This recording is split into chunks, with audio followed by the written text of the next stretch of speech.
pour l'élévation de l'âme de Eliane Heinemmanger, Bat Thérèse, Maxime Bernheim, Ben Eli. Et tout particulièrement, ce shiur il est dédié à l'élévation de l'âme, pour laquelle j'ai choisi le thème d'Afka de ce shiur-là, pour l'élévation de l'âme de Barbara Simcha, Bat Shoshana, dans lequel c'est la fin des Shiva aujourd'hui. Et c'est une fille qui nous a quittés dans la nuit de vendredi à Shabbat dernier. Elle avait, je crois, 27 ans. Elle a découvert 2 mois avant son mariage qu'elle avait une maladie très grave. Elle avait un cancer à la jambe. Elle s'est battue toute son année de son mariage avec son mari qui était un vrai tzaddik, qui ne l'a pas abandonné, qui était tout le temps à côté de lui. Et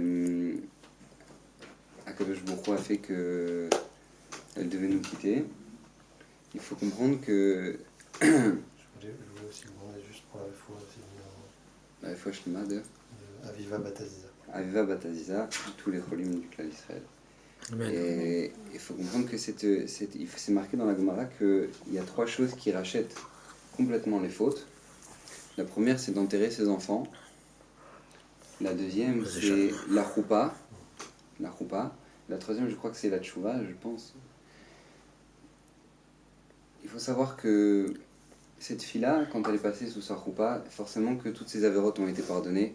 C'était une tzadékette. Donc tous les tsarot qu'elle a eu par la suite, il faut comprendre que c'est pas sa souffrance de ses fautes à elle, mais on doit se sentir concerné directement par ce qui s'est passé. Comme ce qui s'est passé à Toulouse, il s'est passé chez elle.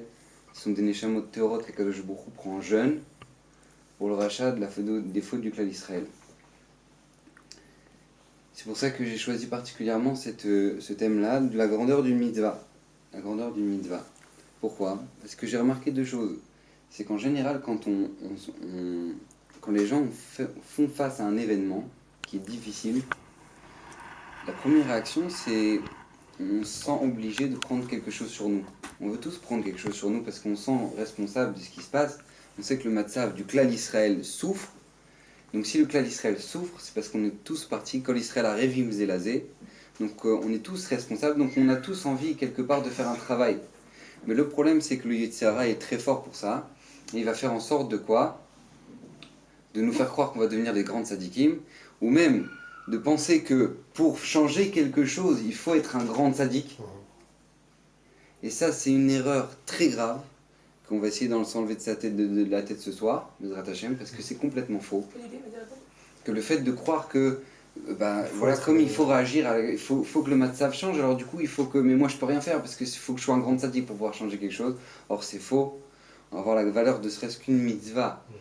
La grandeur d'une mitzvah aux yeux d'Akadosh Baruch Hu et combien ça peut changer ne serait-ce qu'un changement tout petit chez une personne, chez un juif, combien les répercussions peuvent être géantes. Ça, c'est la première chose. Et la deuxième chose, c'est que je me suis rendu compte aussi, c'est qu'en général, malheureusement, la réaction face à ce genre d'événement est complètement... des fois, elle n'a rien à voir avec l'événement. Je vous donne un exemple. Une fois, j'étais à Paris. Et l'année dernière, j'ai rencontré un garçon dans la rue, j'étudiais au lycée avec lui. Et je lui ai dit, et lui faisait Shabbat à l'époque. Je lui ai dit, moi il me voyait en chapeau, machin. Je lui ai dit, qu'est-ce que tu fais dans la vie ? Il me fait, voilà, je fais des études de bio, chimie, je sais pas quoi, tralouette. Bon. Alors, c'est des trucs pour faire des médicaments, pour trouver des médicaments, des expériences et tout ça. Bon. Et je lui ai dit, alors, c'est bien, tu te renforces, tu fais Shabbat et tout. Il me dit, tu sais, moi, Shabbat, c'est difficile. Je lui ai dit, ah bon, c'est pourquoi ? Il me dit, parce que tu sais, moi, j'ai des expériences à faire, ouais, et c'est des expériences qui sont quotidiennes, et si jamais maintenant, le Shabbat, je ne suis pas là, alors ça crée des problèmes dans mes expériences. Et je suis sûr, et il rajoute, et je suis sûr que si je demande au rabbanim si j'ai le droit, je suis sûr qu'il me permettrait, parce que moi, les expériences que je fais, c'est pour trouver des nouveaux médicaments, pour guérir des maladies. Comme ça, il me dit. Alors moi, je lui ai dit, tu sais, c'est possible que ce soit vrai ce que tu dis.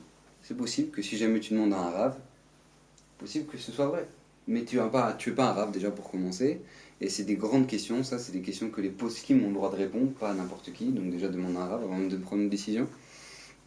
Et la deuxième chose, c'est que c'est très possible que ton raisonnement il soit complètement faux.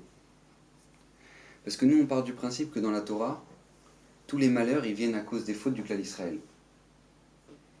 En grande partie à cause du Chilul Shabbat.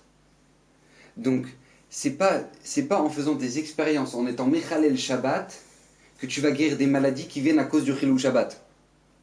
C'est un peu un traloued, si on appelle ça. C'est-à-dire que parce qu'il y a un Chilul Shabbat, alors du coup Hachem il envoie des maladies. Alors moi je vais te Mechalel Shabbat pour guérir des maladies, mais t'as rien compris. Le système, c'est ce qu'on appelle un serpent qui se mord la queue. D'accord ? Ouais. Maintenant, nous, on doit avoir, Akadosh Baruch Hu nous demande d'avoir un regard sur les événements qui soit profond, qui soit pas superficiel. Vous savez tous que maintenant on est en train de traverser une période qui est la période jusqu'à Lag Baomer, où on n'a pas le droit de se raser, on est en deuil, on n'a pas le droit d'écouter du tout de la musique. Pourquoi on est en deuil sur les 24 000 élèves de Rabbi Akiva? Nous dit la Gemara dans Yebamot, pourquoi ils sont morts les 24 000 élèves de Rabbi Akiva?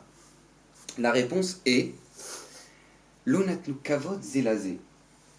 Ils n'ont pas donné du kavod l'un à l'autre, de respect l'un à l'autre. Maintenant, moi j'ai une question. Si maintenant, ça s'était passé, Chaz Shalom, à notre époque, 24 000 personnes qui meurent, 800 lévayotes par jour, ça fait, je ne sais pas si vous pouvez vous imaginer, 800 lévayotes de tzadikim qui meurent par jour, qu'est-ce qu'on se serait dit? Bah, il y a une épidémie. Ouais. Il y a un virus foudroyant. Qu'est-ce qu'on se serait dit? 800 hommes qui meurent dans leur lit avec de la fièvre en train de mourir chaque jour. Il y a une épidémie, il y a un virus, il y a quelque chose. La Torah ne nous dit jamais ça. Ça n'intéresse pas ça. Quelle est la raison profonde de cette maladie? Quelle est la raison profonde de leur mort? Ça, c'est ce qu'on va chercher. L'onatnu kavod zelazé. Ça, c'est le premier regard qu'on doit avoir sur l'événement qu'on est en train de traverser maintenant. On connaît tous cet événement qu'il y a eu 24 000 élèves qui sont morts parce qu'ils n'ont pas donné du kavod. Mais comment ça se fait qu'on va chercher... Ils n'ont pas donné du kavod, mais qui te dit? Peut-être qu'ils sont malades. Alors quoi, ils sont malades? Ils sont tombés malades très fort. Il y a eu un virus asthma. La Torah dit non, ça ne vient pas chinam. Ça ne vient pas chinam. Il y a une mara dans le brachot, vous savez que je crois que c'est Rabbi Chia. Rabbi Chia, il est parti voir les chachamim. Il avait 400 tonneaux de vin qui ont tourné au vinaigre. Il est parti voir les chachamim. Alors ils lui ont dit, bah, peut-être que tu regardes sur tes maasim, peut-être que tu essaies de faire tchouva sur ce que tu as fait, parce que relote que... dit quoi? Vous êtes rochette sur moi? Vous êtes... vous croyez que moi j'ai... Alors ils lui ont répondu, mais dis-moi, tu crois que ça vient gratuitement? Akadosh Baruch Hu, il les donne gratuitement, tu crois? Il juge gratuitement Akadosh Baruch Hu?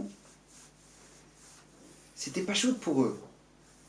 Alors il a vu qu'il y avait une achinami, c'est vrai, il avait une erreur, et tout s'est arrangé, ou la Gemara donne deux avis, ou le prix du vinaigre il a augmenté, ou sinon non, tout est redevenu du vin par un miracle.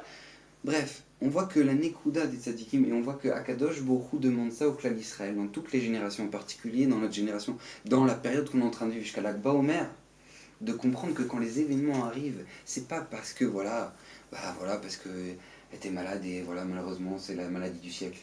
Ouais. Le cancer, c'est la maladie du siècle. Non, comprendre qu'on est responsable. À Kol Israël Arevim Zelazé.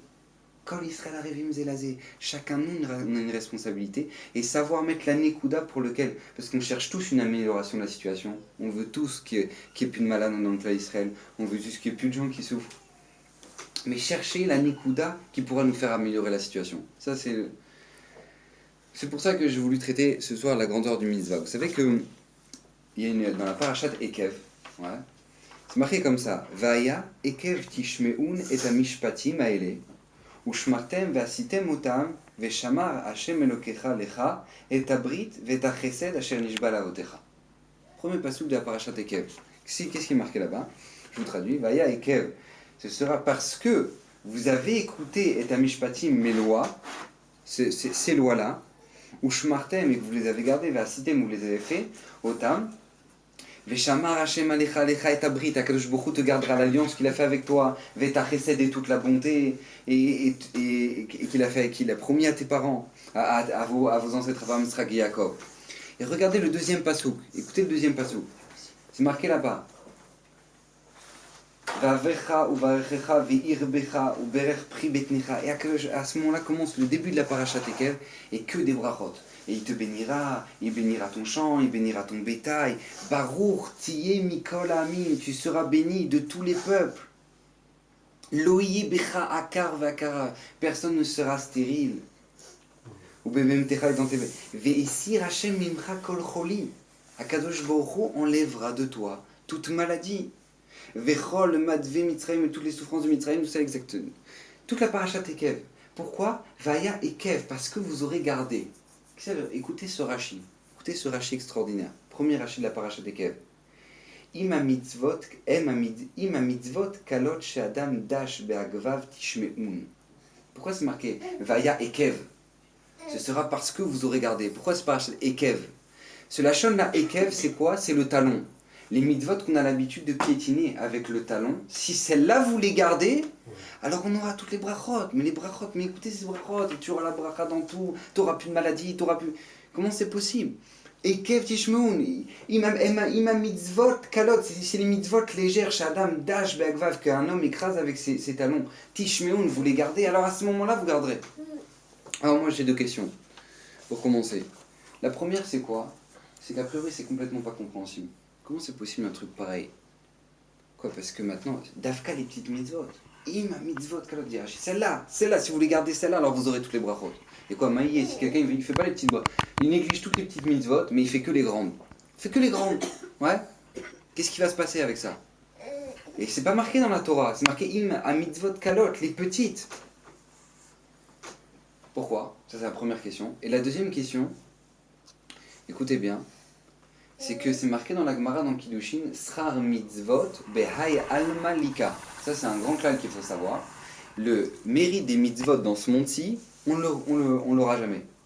C'est pas dans ce monde-ci qu'on va recevoir le fruit de nos mitzvot, c'est dans le Olam Haba. Srar mitzvot behai alma lika. Alors comment ça se fait que la Torah vient nous dire ici, bah, tu sais, si jamais maintenant tu fais les petites mitzvot, alors tu sais quand tu auras la bracha, tu auras ça. Mais je comprends pas. C'est marqué mille fois dans la Gemara, Srar mitzvot behai alma lika. Je vous avais raconté une fois la Gemara. L'histoire avec Hanan Wasserman, l'élève du Chevetz Chaim. Ils s'étaient réunis une fois pour une asefa, pour un rassemblement des rabbanim à l'époque en Lituanie. Parce que le matzav, la situation des yeshivot en Lituanie, il était grave. Vraiment grave de chez grave. Pour vous dire, moi, les gdolim qui sont encore vivants, qui ont vécu ce matzav-là, ils racontent que c'était courant que les bachurim ils s'écroulaient sur leur gemara de faim. Ils s'évanouissaient de faim. Parce qu'ils n'avaient rien à manger. Ils s'écroulaient, ils se réveillaient, ils réétudiaient. Alors c'était courant pour eux. Donc les rabbanim ils se sont rassemblés, le Chevetz Chaim, son plus grand élève Rabbi Hanan Wasserman, et ils se sont rassemblés tous les rabbanim pour discuter. Et le matin ils ont prié. Et en rangeant cette filine, Rabbi Hanan Wasserman dit au Chevetz Chaim, voilà. Une question. Hein? Je peux vous poser une question? Oui. Non, c'est ça qu'il a dit. Ah oui, il a dit voilà. Est-ce que maintenant je peux donner ce mérite de ces mitzvot là, de la mitzvah de tefillin que j'ai fait ce matin, voilà, je la donne pour pouvoir nourrir toute la Lituanie, toutes les yeshivot de Lituanie. Qu'est-ce qu'il lui a répondu le Chevetz Chaim? Il lui a dit, mais Akadosh Baruch Hu, c'est pas un voleur. Akadosh Baruch Hu, c'est pas un voleur. Il dit, c'est comme si tu emmènes ton fils, tu lui fais un chèque de 1 million de shekels, et tu lui dis, vas-y, va t'acheter une sucette à Macolette. Qu'est-ce qu'il va répondre le bal Macolette? Il va dire, mais même avec toutes mes économies de toute ma vie, je pourrais jamais te rendre de la monnaie. Comment tu veux que je te rende la monnaie d'un chèque de 1 million? C'est la même chose, tu fais une mitzvah de tefillin. Comment c'est possible? Donc, Srar mitzvah, behayal malika, il n'y a pas de Srar mitzvah, tu nous dis le Chevetz Chaim. Hachem, c'est pas un voleur. Donc, comment comprendre ces psukim-là dans Parashat Ekev? Alors, vous savez que on est sorti d'Égypte, là, il y a quelques 2 semaines. Et vous savez que lors de la sortie d'Égypte, il s'est passé un événement absolument incroyable. C'est qu'Akadosh Baruch Hu a demandé, voilà, faites 2 mitzvot. La mitzvah de Korban Pessah et la mitzvah de Brit Mila. D'accord? C'est marqué que dans le Navi, et je t'ai vu, tu étais nu et dénudé, comme on lit dans le soir de la Gada, et je t'ai vu te baigner dans ton sang, comme on dit. Pourquoi? Je t'ai vu, tu te baigner dans ton sang. Qu'est-ce que ça veut dire? 2 fois c'est répété dans le Navi, pour nous dire que par le mérite de la Mila et par le mérite du sang du Korban Pessah, on est sorti d'Égypte. Par le mérite de ces 2 mitzvot. Maintenant, le Midrash est un Midrash absolument incroyable. C'est que les Bnei Israël, ils étaient prêts à faire le Korban Pessah, pas de problème, mais Brit Mila, ils n'étaient pas d'accord. Ils disent, oh, ça va, ouais, on est prêt à sortir d'Égypte, mais bon, sans blessure. Alors, ils n'étaient pas prêts à faire Brit Mila. Donc, qu'est-ce qui s'est passé? Ils sont partis voir, alors Akadosh Baruch Hu, il a fait sortir, il a ouvert les portes du Gan Eden, il a fait sortir un vent d'une odeur incroyable qui est rentré dans la chair du Korban Pessah, il dit le Midrash, et ils sentaient l'odeur et ils n'en pouvaient plus. Ils voulaient le manger. Et alors dit, Moshe Rabbeinu, fais-nous manger du Korban Pessah. Il dit, non, je ne vous fais pas manger tant que vous n'avez pas fait la brite. Un réel, il y a quelqu'un qui a pas la brite Mila. Il ne peut pas manger du Korban Pessah. Donc, faites la brite. Donc qu'est-ce qu'ils ont fait? Ils ont accepté de faire la brite Mila et ils ont mangé du Korban Pessah. Et on nous dit que par le sroud de ces 2 mitzvot, on est sorti d'Égypte. C'est quoi ces 2 mitzvot? Ici, il y a 2 mitzvot qui sont entièrement lo leshem shamaim, mamash, qui sont vraiment par intérêt total. C'est-à-dire, j'ai faim, alors généralement je mange du korban pessah parce qu'il est vraiment bon. Et en plus de ça, comme je peux pas le manger, alors je fais la brit mila. Mais j'ai pas du tout rien à voir avec l'alliance. Mais je sais pas si on peut s'imaginer. C'est le 5e, c'est le 1/5 qui reste du clan d'Israël. 4/5 est déjà mort dans Makat Rocher. 4/5, il y en a qui disent 40/50, enfin non, comment on dit 49/50, il y en a qui disent encore pire, mais genre la vie le plus optimiste, c'est quoi? C'est 4/5 sont morts pendant la Makat Rocher. Pourquoi? Parce que qu'est-ce ne peut pas faire un Chilul Hashem. On peut s'imaginer, maintenant il en reste 1/5, maintenant on dit c'est au niveau. Ouais. Ils ont fait 2 mitzvot, lo leshem shamaim, et ces 2 mitzvot a fait sortir un peuple d'Égypte. Je ne sais pas si on peut imaginer ce que ça représente. 2 mitzvot chez lo leshem shamaim, par ça ils sont sortis d'Égypte.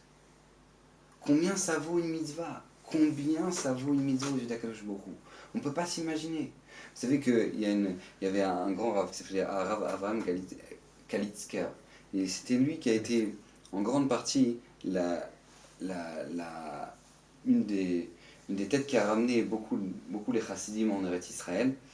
Et une fois, il est monté à sa Beta Knesset à Tveria, et il y a un petit sfarad comme ça, tout vieux, qui vient le voir comme ça, il lui dit: Kvodara, vous allez où?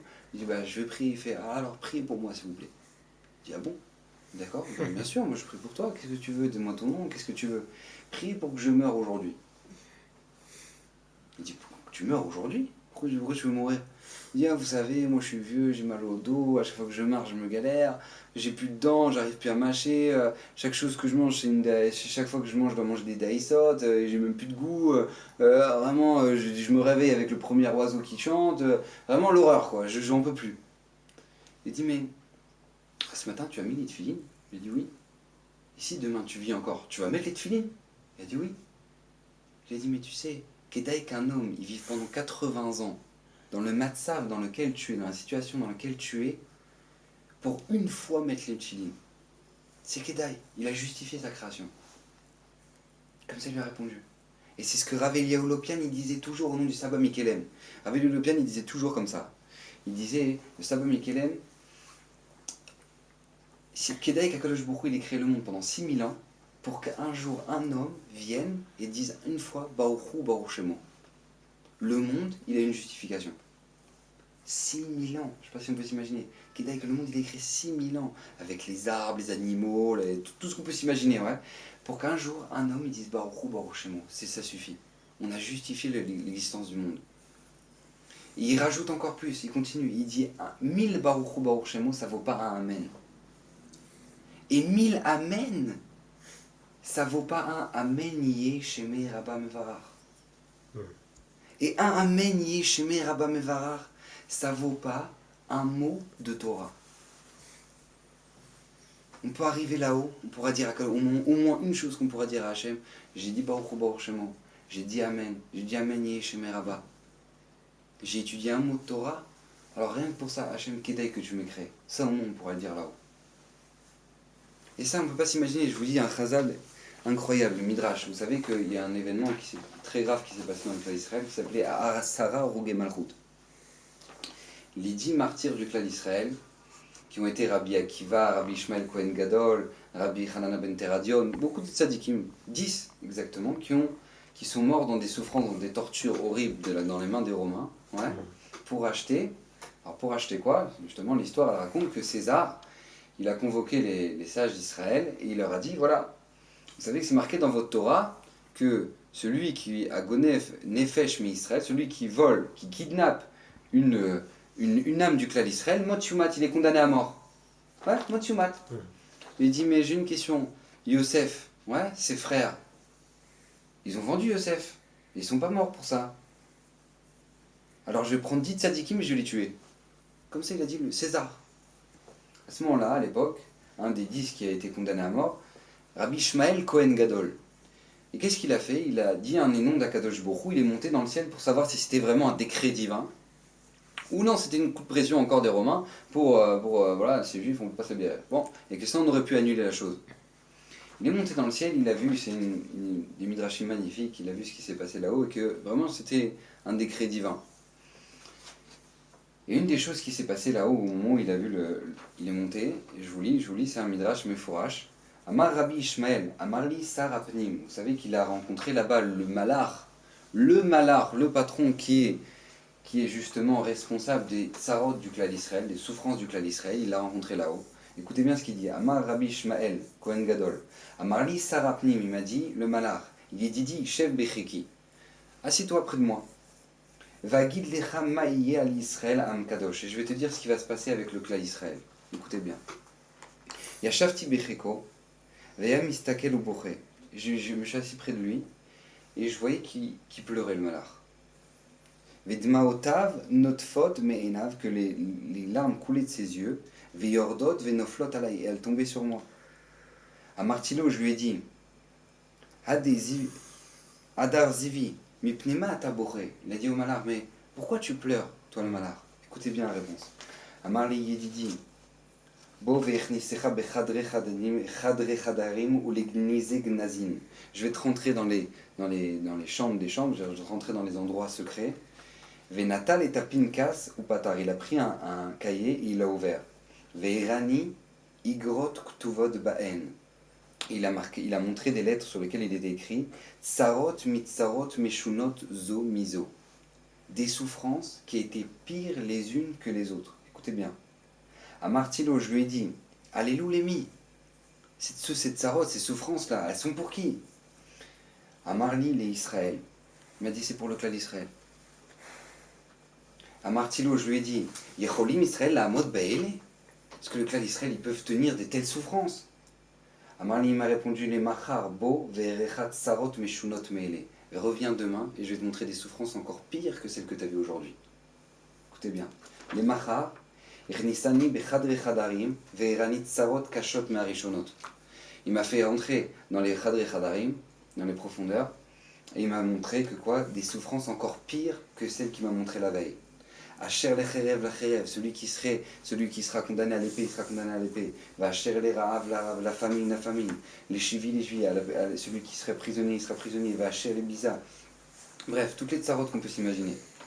Bechol, Omer Amalach, Bechol yom vayom, mitratshot aleem gzerot kashot veraot. Et tous les jours, depuis le Churban Hamikdash, depuis la destruction du temple, se multiplient des souffrances encore plus les unes que les autres.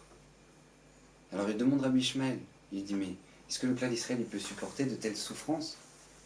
Écoutez ce qu'il répond. Vekevan shenichnasim les bate midrashot, ve les bate knesiot, veonim amen yee shemei rabba mevarach ou le alme almaya en manichin otam le latzet michadre chadarim. Alors Akadosh Baruch Hu ne les laisse pas sortir des demeures, de leur demeure. Je ne sais pas si on peut s'imaginer. Le matzav actuel, il est qu'on voit des souffrances. Et quand on voit les souffrances, alors tout le monde se réveille. Ouais. Alors on va faire une chaîne de Télim, alors tout le monde prend des Télim, alors on va tous faire des Télim parce qu'il y a quelqu'un qui est malade. Après on a appris que l'autre il a une tumeur. J'ai appris qu'un enfant de 15 ans à Ashdod, on lui a découvert une tumeur.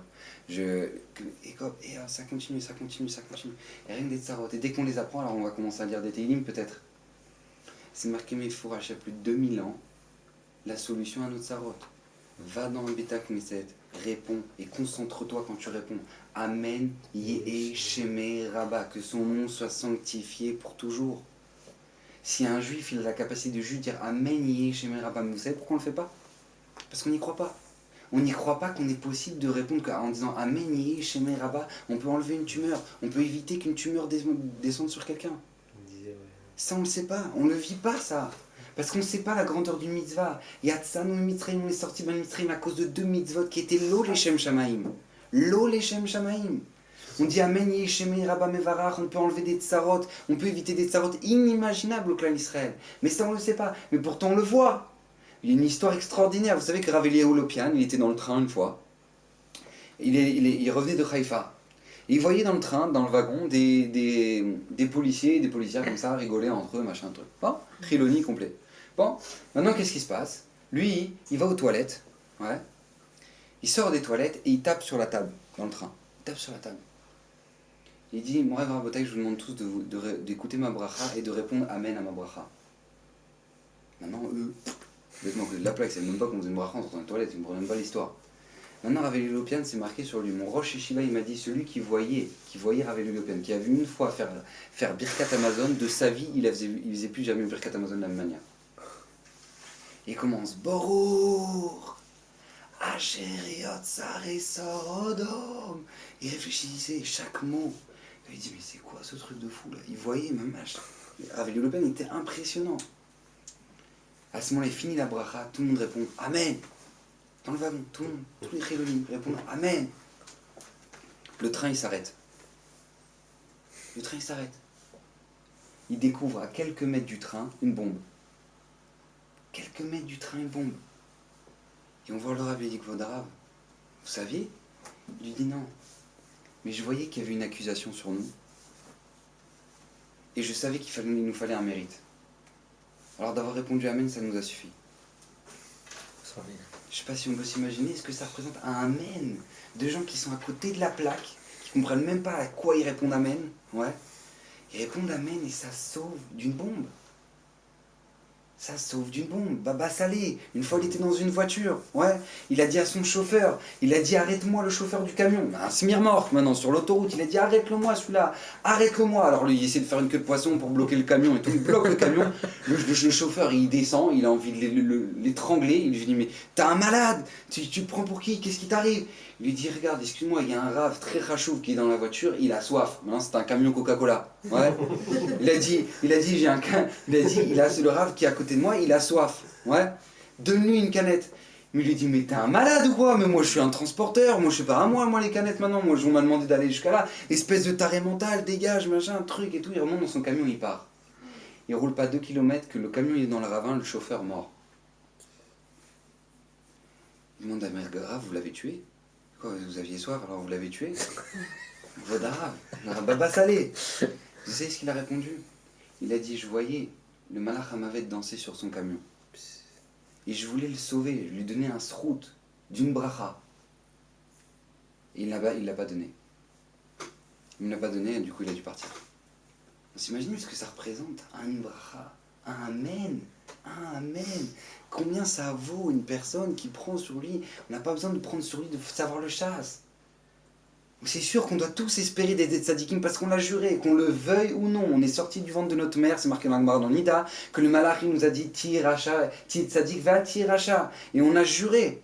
On a juré d'être tzadik et de ne pas être racha. On devra tous aspirer à ça, à être des tzadikim. Mais pour l'instant, ça commence par ça. Comprendre qui on est. Comprendre notre potentiel. Comprendre qu'une bracha, ce que ça veut dire un amen. Comprendre le potentiel extraordinaire qu'on peut avoir. Ça, c'est la base de la Vodat Hashem. C'est mamash la base. Vous savez que, je vous le dis tout le temps, on doit se demander, mais c'est quoi la différence entre une vache, ouais, et nous? Une vache, tu la mets dans un enclos, avec des barbelés, elle est super contente, elle mange de l'herbe, elle est tranquille, dans les montagnes de Suisse, là-bas, pépère, tranquille, elle n'a rien demandé à personne, toute sa vie, elle va brouter, et jusqu'à ce qu'elle aille à l'abattoir, elle ne comprend rien, d'accord? Maintenant, qu'est-ce qui se passe? Elle est très contente. Elle est très contente. Et nous maintenant, on est compliqué. Tu peux prendre une personne, tu l'emmènes dans une... Vous savez que j'ai vu des villas, j'ai vu des lots à Herzliya Pitoir. Mais il y a des maisons avec des ascenseurs dedans, avec des trucs, vous pouvez même pas... Genre, même le plus grand délire que vous pouvez avoir dans votre tête, pour votre maison, et ben eux, ils ont imaginé pire que ça. Des trucs inimaginables, genre des aspirateurs qui sortent du mur pour t'aspirer, il y a un aspirateur central dans la maison. Des trucs de fou, ouais, des trucs de fou. Et tu vois la femme, elle prend des antidépresseurs. L'enfant, eh ben, il y a un problème, il faut qu'il aille parler au Rav parce que qu'est-ce qui se passe? Il fume des joints toute la journée. Et le père, il est où? Bah, il est en dehors, il est en route, ça reste, on sait pas ce qu'il fait, ouais. Et c'est quoi ce traloued? J'ai pas compris. Tu prends une vache, ouais, tu la mets dans un enclos, elle est heureuse toute sa vie. Et toi, tu peux avoir le confort matériel du monde. Et ils sont malheureux, les gens. Pourquoi? Pourquoi? Vous savez la différence? C'est parce que nous, on a un potentiel extraordinaire. Et quand on l'exploite pas, eh ben on est malheureux. Qu'on le veuille ou non. On a un potentiel extraordinaire. Un Yehudi, il a un potentiel inimaginable. Mais tant qu'il n'exploite pas, et ben forcément il sera malheureux. Parce que sa neshama, elle a soif. Alors tu vas justifier ça à travers la drogue, à travers le truc, à travers les délires, à travers les vacances, à travers tout ce que tu veux. Mais tu auras toujours soif, parce que ta neshama, elle demande maintenant. Donc tu seras toujours malheureux. Alors qu'une vache, elle n'a pas de potentiel. Voilà, ce potentiel, c'est une beauté. Alors voilà, elle est très contente, elle a réalisé. Elle. Donc elle est shlema, elle est contente. Vous savez que c'est marqué dans la Torah. Il y a 2 mitzvot sur lesquels on connaît le sra. 2 mitzvot. La première, c'est Shiloh Haken. Ouais. Le fait de renvoyer la mère du nid et de prendre les œufs. Ouais. Shiloh Haken. Sur laquelle c'est marqué les mani tavlar varach tayamim. D'accord. Et Kibud Avem, respect des parents, sur lequel c'est marqué aussi, les mani tavlar varach tayamim. Chachamim me demandent, mais ces 2 mitzvot, ouais, c'est les 2 mitzvot c'est le plus opposé possible. Parce que le Kibud Avem, c'est la mitzvah la plus difficile de toute la vie. Pourquoi? Parce que même après la mort, comme on le voit ce soir, même après la mort, on a une mitzvah de Kibud Avem. Ça ne s'arrête jamais. On aura toujours une mitzvah de respecter nos parents. Ça ne s'arrêtera jamais. Et comment? Qu'est-ce qu'elle nous dit la halakha sur le respect des parents? C'est un truc de fou. Servir son père, lui demander s'il a soif, le devancer, se lever quand son père y rentre, machin, truc. C'est énormément d'halachot, Kibud Avem. À côté de ça, on a une mitzvah qui est quoi? Shiloh Haken. C'est bien sûr, il y a des halachot aussi, il ne faut pas faire ça n'importe comment, mais a priori c'est la plus facile. Tu prends ta main et hop, tu fais partir la mer, tu prends les œufs. Ouais. Sur ces 2 mitzvot là, c'est marqué le même sra. Les mani tavla varach tayamim. Nous dit la Gemara dans Kiddushin, c'est quoi varach tayamim? Et que tes jours se prolongent. Les yom shekulo aror, les makom shekulo aror, nous dit la Gemara dans Kiddushin. Dans le olam haba. Dans le olam haba. Comprendre que notre potentiel, il est aussi énorme sur une petite mitzvah que sur une mitzvah inimaginable. Sur une mitzvah qui est immense comme Kibud Avem et sur une petite mitzvah qui est comme celle de quoi? De Shiloh Haken, le srar est le même. Le srar est le même. Et ça, on s'en rend pas compte. Ça, on réalise pas ça. La grandeur d'une mitzvah. Kol Shei. Vous savez que, et on raconte sur Rav Kainman. Vous savez, Rav Kainman, c'est le fondateur de l'Yeshiva de Ponevezh. Celui qui a créé l'Yeshiva de Ponevezh ici à Bnei Brak. Vous savez que lui, je vous avais raconté une fois qu'il faisait partie des têtes recherchées par Hitler, ouais, parce qu'il savait que de lui, ouais, pouvait repartir le clan d'Israël. Hitler, il savait ça. Il avait certains rabbanim qu'il avait pris en photo, sur lesquels il a fait des portraits robots, à quoi il ressemblait sans barbe, sans truc, sans paillotes, sans truc, machin, truc, et qu'il avait donné la feuille à tout le monde. Retrouvez-moi ceux-là. Il y avait le Admour de Belz dedans, sur lequel maintenant il y a la plus grande Beta Knesset qui est à Yerushalayim, c'est la Beta Knesset Belz, c'est lui qui a demandé de la construire. Il y a le Rav Kainman, le Rosh Yeshiva de Ponevezh, c'est lui qui a fondé la Yeshiva de Ponevezh. Donc vous savez, quand il est monté en Eretz Israël, les gens le prenaient pour un fou. Ils disent, ce homme-là, il est fou. Il a vécu la Shoah, il est devenu taré. Quand il a construit la Yeshiva de Ponevezh, il avait, je crois, même pas 20 par Hurim. Je ne sais pas si vous imaginez la taille de la Yeshiva. À l'époque, c'était le plus grand bâtiment qui a été construit en Eretz Israël. Mais pour qui vous construisez ça? Il lui disait, vous allez voir, dans quelques années, ce sera rempli. Al-Dayom Azé, maintenant, il n'y a même pas de place pour entrer un Bachor dans la Yeshiva de Ponevezh.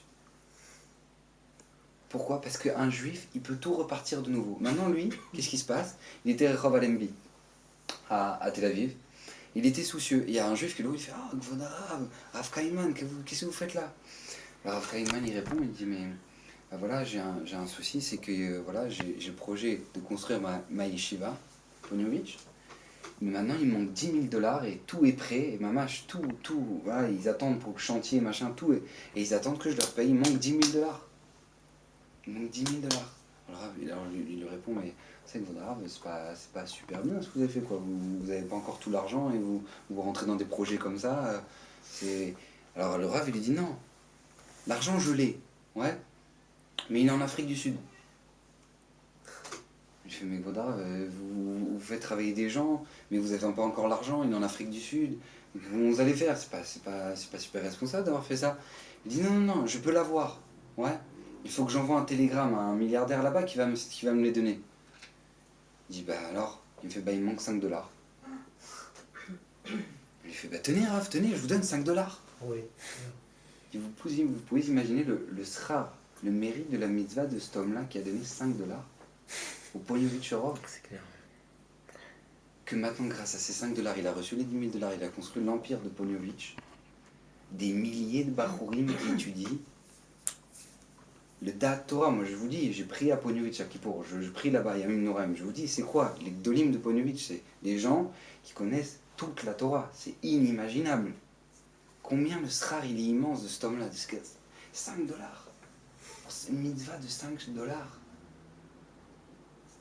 Et maintenant, quand on comprend ça, on peut répondre aux questions qu'on avait. Parashat Ekev, le Rambam lui demande, c'est le Rambam lui-même qui pose cette question. Il dit Parashat Ekev, pourquoi les petites mitzvot? Pourquoi Dafka les petites mitzvot, les petites nekudot, ces petites mitzvot-là, c'est celles sur lesquelles on va recevoir un salaire? Il y a un machal extraordinaire. Vous savez qu'un ouvrier, un ouvrier dans une bonne boîte, eh ben, il se déchire. Mamash, il fait tout ce qu'il faut, il veut donner beaucoup de nachat à son patron, alors Mamash, il se déchire, il fait beaucoup, il remplit bien son temps, il vient à l'heure, il repart à l'heure, Mamash, il bosse comme il faut. Et à côté de ça, il y a un ouvrier, il fait ce qu'il faut. Ouais, d'accord, moi on m'a demandé de travailler, je fais ça, je fais mon boulot, voilà, c'est tout. D'accord, je suis content, je bois mon café, je reviens, truc, pépère. Ouais. Lorsque le patron il va décider, pour le premier ouvrier qui Mamash se défonce pour la boîte, il va lui décider, tu viens en bus, alors tu sais quoi, je vais te donner une voiture de fonction, et je vais t'augmenter ton salaire. On est tous d'accord qu'au moment où il va lui donner la voiture de fonction, c'est pas un salaire. C'est pas son salaire. C'est un moyen de pouvoir rentabiliser encore mieux la boîte. C'est exactement la même chose dans la Torah. C'est pour ça que Dafka dans Parashat Ekev, on te dit dans les petites mitzvot. Si dans les petites mitzvot tu travailles, alors à ce moment-là vous recevrez toutes les brachot qui sont marquées dans la Torah. Pourquoi ? Parce que quand on est capable de faire un effort sur les petites nikudot, sur les petites mitzvot, alors on montre qu'on est des vrais Ovdei Hashem. Vous savez pourquoi ?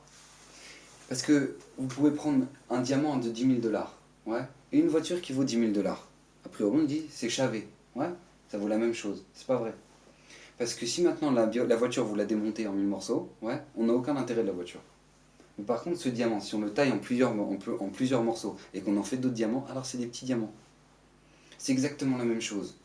Quand on comprend que des petites mitzvot, c'est des petits diamants, alors même les grands diamants, ce sont des grands diamants. Il y a des gens qui attendent, tu sais, j'ai donné 1000 shekels, je vais donner 200 shekels. Après, quand il y a un clochard qui lui demande, allez, donne-moi 2 shekels, quand il lui tape à la vitre, non, j'ai pas 2 shekels. Moi, je donne 100 shekels à la Beth Knesset, mais quand il y a 2 shekels qui me demandent à la Beth Knesset au feu rouge, alors moi, je donne pas. Mais pourquoi ? Vous savez qu'une fois, moi, j'étais dans le taxi, je revenais de Tel Aviv. Je revenais de l'aéroport, je monte dans un taxi, et arrivé à l'entrée de Bnei Brak, il y avait un feu rouge, et il y avait un religieux qui demandait de l'argent. Et le taxi, qu'est-ce qu'il répond ? Il dit, regarde-le, lui, ça, le boiteux. Maintenant, il boitait, le pauvre. Et regarde-le, je suis sûr que de toute façon, rien qu'avec le Bitoir Loumi, il doit recevoir tant. En plus de ça, avec ça, il doit recevoir tant. Il vient demander de l'argent, c'est pas honteux. Mais je lui dis, mais t'as pas honte de parler comme ça ? T'as tué le chesed. Ce que t'es en train de faire là, t'as tué le chesed. Tu fais des cheshbonot. Ouais, lui, comme il boite, alors avec le Bitoir Loumi, il t'enche. Mais qui te dit, purée ? Qui te dit que sa fille, elle est pas là-bas en train de souffrir à l'hôpital ? Qui te dit ? Miamar Lecha, tu sais toi ? Qui te dit que 2 shekels maintenant ça va pas lui permettre de rentrer chez lui ? T'as eu des aides ? Qui ? Il fait mais t'en sais rien. Et tu fais t'en sais rien, toi aussi t'en sais rien. C'est quoi ? On rentre dans des cheshbonot, qu'on se rend même pas compte ce que ça vaut une mitzvah. Une petite mitzvah. On fait que des grandes mitzvahs. Alors c'est comme une voiture, quand c'est des petits morceaux alors ça vaut rien. Mais quand c'est quand c'est une grande voiture alors ça vaut quelque chose. Mais la Torah elle vient te dire que tu sais quoi, je te donne 2 mitzvot sur lesquels je te donne un salaire. Et ces 2 mitzvot là, c'est le plus opposé possible. Pour te dire qu'il n'y a pas de dimension dans les mitzvot. Il n'y a pas de dimension. Et toi tu viens, tu donnes une dimension. Alors tes mitzvot elles seront dimensionnées par rapport à ta kavana. C'est ça qu'on nous demande. De réagir, se rendre compte que ne serait-ce qu'une petite action, combien ça vaut ? Combien ça vaut ? Vous savez qu'il y a une mara absolument incroyable, une mara absolument incroyable. Vous savez qu'un des 10 à Sarah Bourguet Malchut, comme je vous ai dit, il s'appelle Rabbi Hanana ben Teradion. Je vous lis la mara, c'est une mara dans Chagiga, il dit comme ça. Tanou Rabbanan, Keshechala Rabbi Yossi ben Kisma. Rabbi Yossi ben Kisma, c'était un des nazis à l'époque, un des princes d'Israël. Keshechala Rabbi Yossi ben Kisma. Alors Rabbi Hanina ben Teradion, les vacros. Rabbi Hanina ben Teradion, il est parti le rendre visite. Amalo Hanina Achi, il a dit Hanina mon frère. Yata Yudea, Sheumazo, Mina Shamaim imlichwa. Shechiva et beto, Vesarfa et echalo, Varga et Trasidav, Vaavda et Tuvio, Vadain ikayemet. Tu vois pas qu'Akadosh Baruch Hu, en parlant des Romains, il dit, tu vois pas que Akadosh Baruch Hu, il a donné aux Romains la possibilité de détruire le Beth Amikdash. de détruire Mamash tout le clan d'Israël, de nous envoyer en Galoute, tu vois pas, et qu'encore au l'heure d'aujourd'hui, maintenant, il est encore Kayam. Il lui demande, Vani Shamati Alecha, et moi j'ai entendu, Shata Yoshev, Osek Batora, Umekil Kilot Barabim, Vesefer Munach Lecha Bechekecha, et je vois que, et j'ai entendu que toi, qu'est-ce que tu fais? Tu dis la Torah à tout le monde, devant tout le monde, avec le Sefer sur tes genoux, et en Rabim, et t'as pas peur des Romains? Qu'est-ce qu'il a répondu? Amarlo, Mina Shamaim Yachmu. Il dit en gros, Shem Yarachem. Ouais, là, que je beaucoup m'aidera. Qu'est-ce qu'il lui a répondu? Amarlo, Ani Omer Lecha Dvarim Shel Tam. Je te dis des Dvarim, je te dis des choses sensées. Vato Merli, Mina Shamaim Yirachmu. Je te dis, mais je t'ai dit, maintenant tu vois pas que les Romains ils sont dangereux. Et toi tu es en train de me dire, bon, Bezrat Hashem, Hashem Yazor. Temea Ani Imlo Yisrefu. Ça m'étonnerait pas si maintenant ils vont pas te brûler. Vet Sefer Torah Baesh. Avec toi, il y a un Sefer Torah dans le feu. On voit que la suite de l'histoire, c'est la souffrance qu'ils lui ont fait à Rabbi Hanina ben Teradion, c'est qu'ils l'ont entouré d'un Sefer Torah, ils lui ont mis une éponge mouillée sur le cœur et ils l'ont fait brûler vivant. Amar lo Rebi. À ce moment-là, Rabbi Hanina ben Teradion lui dit, Rebi, ma'ani lechaye olam haba. Quelle est ma part dans le monde futur? Il lui demande. Amar lo klum ma'aseh baleyatra. Il dit, raconte-moi une petite mitzvah que tu as dû faire. Je te dirai si tu as ton route dans l'olam haba. Amarlo ma'ot shel purim nitraflu li bema'ot shel tzedaka vechelkatim le'aniyim. Il dit bah voilà, vous savez, une fois j'étais à Purim et il y avait de l'argent pour les aniyim et il y avait de l'argent pour mon michté. Ouais. Et je me suis planté, j'ai pris l'argent de mon michté, je l'ai mis dans la tzedaka et après je me suis rendu compte que je me suis planté. Donc j'ai pas rouvert la tzedaka pour reprendre l'argent. J'ai tout mis dans la tzedaka et même l'argent des aniyim. Alors à ce moment-là, il dit, Amarlo, Imken, si c'est comme ça, Michel Kecha Yichelki. Alors j'espère que ta part au monde futur, ce sera ma part au monde futur. Comme ça, il lui répond. Moi, les Mefarshim, je n'ai pas compris, c'est quoi cette discussion? Rabbi Hanina ben Teradion, qui était Moser Shiurim devant tout le monde, tout le clan Israël. Il vient lui demander, dis-moi, Rabbi Yossi ben Kisma, tu sais pas par hasard quelle est ma part au monde futur? Je vais mourir, tu vois, le mec il fait des shiurim à tout le clan d'Israël. C'est bon, t'as compris, je pense, c'est quoi son chelek l'olam haba, lui? Non? Maintenant, qu'est-ce qui se passe? Non, maintenant, il lui dit, raconte-moi un petit maasé. Raconte-moi un petit maasé. Là, il me fait ils apprennent un moussard extraordinaire. Bidou, ce qu'on veut dire. Vous savez, des fois, on fait des grandes choses, ouais. Mais des fois, c'est pour notre kavod. Des fois, c'est parce qu'on veut une grande part dans l'olam haba. Alors, Rabbi Yossi ben Kisma, il s'est dit, que si Rabbi Hanina ben Teradion, il fait ça, c'est parce qu'il a envie d'être appelé tzaddik peut-être, ouais, parce qu'il a envie d'être parmi les grands. Donc c'est peut-être pour ça, il a peut-être un intérêt là-dedans. Raconte-moi une mitzvah où t'as pas d'intérêt. Il a dit, bah voilà, il m'est arrivé ça, une petite mitzvah avec la tzedaka. Alors à ce moment-là, chelkecha yeh chelki. Rabbi Yossi ben Kisma lui dit que ton chelek, ce soit mon chelek. Pourquoi? Pour une mitzvah de tzedaka qui s'est plantée, qu'il a laissé l'argent dedans, il a dû laisser 5 shekels, 20 shekels, combien il a dû laisser? Chelkecha yeh chelki. Rabbi Hanina ben Teradion, il est mort Be'asara ou Gemalchut. 10 tzadikim qui ont été morts Be'Kiddush Hashem. Chelkecha et Chelki pour cette mitzvah. Pour cette mitzvah d'Afka. Combien on doit se renforcer sur ne serait-ce que quand on voit le matzav du clan d'Israël, la souffrance du clan d'Israël, les maladies les uns sur les autres, les souffrances, les xérotes, l'antisémitisme, pire les unes que les autres. Vous savez, je vais vous raconter quelque chose d'incroyable qui s'est passé à Bnei Brak. Le gendre de Rav Eliashiv. Hachem que je lui donne la refoua, je lui Bezrat Hashem. Le gendre de Rav Eliashiv, il s'appelle, celui qui écrit le Sefer Alinu et Shabéa. C'est pas grave. Excusez-moi, j'ai oublié son nom. Il a pris la parole, il est un des raves d'un grand quartier à Bnei Brak, un des grands possèques de la génération. Il a pris la parole, il a dit, vous savez, Ben Gurion, non pas Ben Gurion, ils ont dit, le Mossad a annoncé à Benjamin Netanyahu qu'il y a plus de 200 000 katouchiotes qui peuvent atteindre Tel Aviv cachés à Gaza. 200 000. Je ne sais pas si on peut s'imaginer le matzav, d'accord? Et Israël ne peut rien faire. Pourquoi? Parce qu'ils cachent les bombes en dessous des maisons des civils.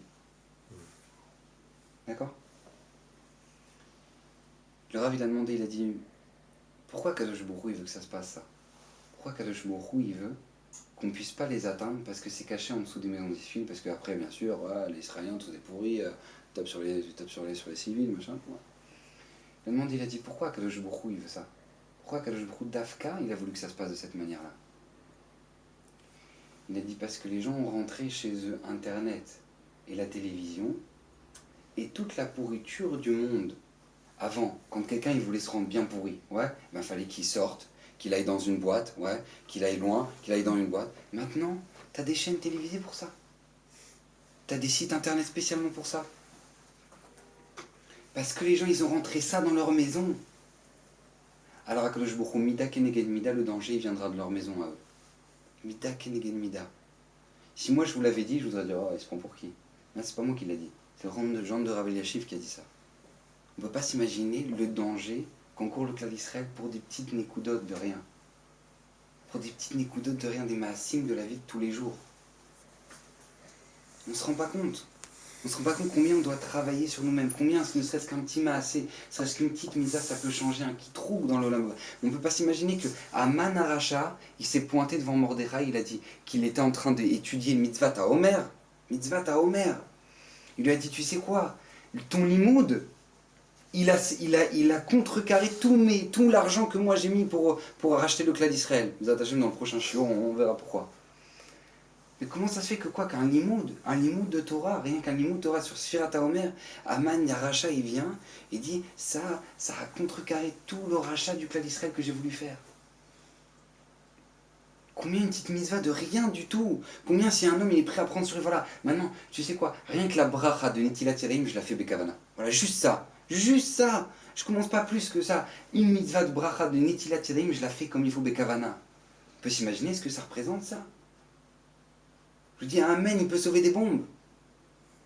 Combien ne serait-ce qu'on sort des toilettes à Sheriatzar, se rendre compte de ce que c'est que être en bonne santé? Il y a des gens qui respirent par la gorge. Aller dans les hôpitaux, c'est un truc de fou ce qui se passe. Donc combien c'est Hachem, il m'a donné la santé, je peux aller aux toilettes normalement. Vous savez ce que c'est qu'aller aux toilettes normalement? C'est inimaginable. Combien c'est un recette extraordinaire qu'Hachem peut nous faire. Rien de prendre une écouda toute petite. Et combien, ne serait-ce que 2 mitzvot, l'eau les Shem Shamaim, mais ça a sauvé le clan d'Israël d'Égypte. Alors combien une mitzvah qu'on fait les Shem Shamaim, parce qu'Hachem, j'ai compris combien de recettes, combien tu es bon avec moi. Alors voilà, je fais Shakol bien sur de l'eau. Bien sur de l'eau, juste sur de l'eau, moi je fais attention à de l'eau. Faire Shakol comme il faut, combien ça peut renforcer le clan d'Israël? On ne peut pas s'imaginer. Vous savez que, je vais finir avec ça, vous savez que Nimrod, une grande question sur Nimrod. Nimrod, il a jeté Abraham dans la fournaise. Nimrod, c'est marqué qu'il était Gibor, l'Ifne Akadosh Baruch Hu. Gibor, il faisait la guerre contre Hachem. Ouais, c'était un de ceux qui a voulu faire la tour de Babel, exactement. Maintenant, qu'est-ce qui se passe? Lui, il voulait faire sa guerre, sa vie, c'était la guerre contre Akadosh Baruch Hu. Il était Gibor, l'Ifne Hachem, dit Chazal. J'ai demandé une fois à mon Rav, je lui ai dit, mais que ça veut dire Gibor? En général, Gibor, ouais, c'est un Jvar dans la Torah. Pourquoi c'est marqué Ezeu Gibor, Akovesh et Tzitro. Celui qui on appelle fort, c'est celui qui sait surmonter son Yetzara. Lui, l'inverse. Nimrod, c'était l'homme le plus pourri de chez pourri. Ouais, le plus grand rachat. Donc, s'il y a bien un homme qui fait aucun travail contre son Yetzara, c'est bien Nimrod. Ouais. Donc, pourquoi il s'appelait Gibor l'Ifne Hachem? C'est ce qu'il m'a répondu, moi. Il m'a dit, tu sais, quand tu regardes dans Pirkei Avot, c'est pas marqué. Et c'est marqué Ezeu Gibor, Akovesh et Tzitro. Mais c'est pas marqué lequel? Yetzara ou Yetzaratov. C'est pas marqué. Akovesh et Tzitro, celui qui sait faire la guerre contre son Yetzara, qui sait surpasser son Yetzara. Mais nous on dit Yetzara, c'est pas chute que nous on va dire Yetzaratov. Vous savez que les Rechaïm, ils se battent pour détruire leur Yetzaratov. Vous pouvez vous imaginer que Hitler, ouais, pour rentrer des corps et les brûler, des familles entières dans des chambres à gaz, c'était forcément qu'il a fait un travail sur lui-même pour détruire toute la conscience humaine. Nimrod, c'était la même chose. Les Rechaïm, ça c'est leur tafkid. Les Rechaïm, c'est détruire toute la bonne conscience. Toute la bonne conscience. Je suis bon, ouais, mais qu'est-ce que ça veut dire? Après, ça m'amène de la conscience d'être bon, alors je pourris, et voilà, c'est tout. Vous savez que la mafia, ils sont entraînés à ça. Ils sont entraînés, les mafiosi, ils sont entraînés à avoir une insensibilité face à la souffrance de l'autre, pour les torturer. Et c'est un travail. Ils font un travail. Ça s'appelle Gibor. Parce qu'il est Kovesh, on est Tseratov. Vous savez que nous, on dit, bon, c'est les Rechaïm.